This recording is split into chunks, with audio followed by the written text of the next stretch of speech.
औज़ुबिल्लाहिमिनश्शैतानिर्रजीम बिस्मिल्लाहिर्रहमानिर्रहीम। अस्सलाम वालेकुम मेरे दोस्तों साथियों जो मुझे इस यूट्यूब के चैनल पे देख रहे हैं, तो जो भी देख रहा है तो उसके सबसे पहले गुजारिश है कि मेरे चैनल को सब्सक्राइब करें।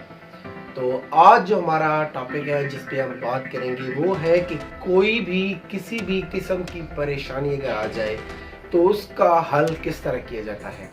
उसको हल करने के लिए 4 मुनासिब स्टेप हैं। अगर आप उन 4 मुनासिब स्टेप की रहनुमाई करेंगे तो किसी भी किस्म की परेशानी हो आप उसको बहुत जल्द हल कर लेंगे। सबसे पहले अगर आप परेशानी में हैं या आपकी परेशानी कई बात है तो सबसे पहले जिस बात का आपने ख्याल रखना है वो ये है कि मेरा मसला किस किस्म का है। पहले आपने अपने मसले को जानना है कि आपका मसला किस किस्म का है। दूसरे नंबर पर आता है कि मेरे मसले की बुनियाद क्या है। आपको इस बात को चेक करना है कि मेरी बुनियाद क्या है, ये किस चीज़ की वजह से पैदा हो गया है। आप दूसरे नंबर पर बुनियाद चेक करेंगे।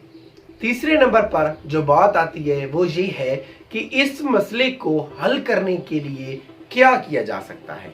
आप खुद से सवाल करेंगे, आप खुद से पूछेंगे अगर मैं इस मसले को हल करना चाहता हूँ, इस परेशानी से निजात हासिल करना चाहता हूँ तो मैं इसके लिए क्या कर सकता हूँ। ये है तीसरा स्टेप। चौथा जो इस मसले को हल करने का स्टेप है वो है कि इस मसले को हल करने के लिए मुनासिब इक़दाम क्या हो सकते हैं।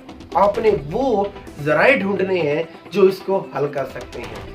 जो भी शख्स परेशानी में है या किसी किस्म की मुसीबत में है या किसी किस्म के ज़हनी इज़्तिराब में है वो इन 4 बातों को ज़हन नशीन कर ले। जो इन 4 बातों को ज़हन नशीन कर लेता है वो जल्द अज जल्द मसले की तह तक पहुंच जाता है और मसले को हल कर लेता है। वीडियो में पैगाम अच्छा लगे तो मेरे चैनल को ज़रूर सब्सक्राइब करें।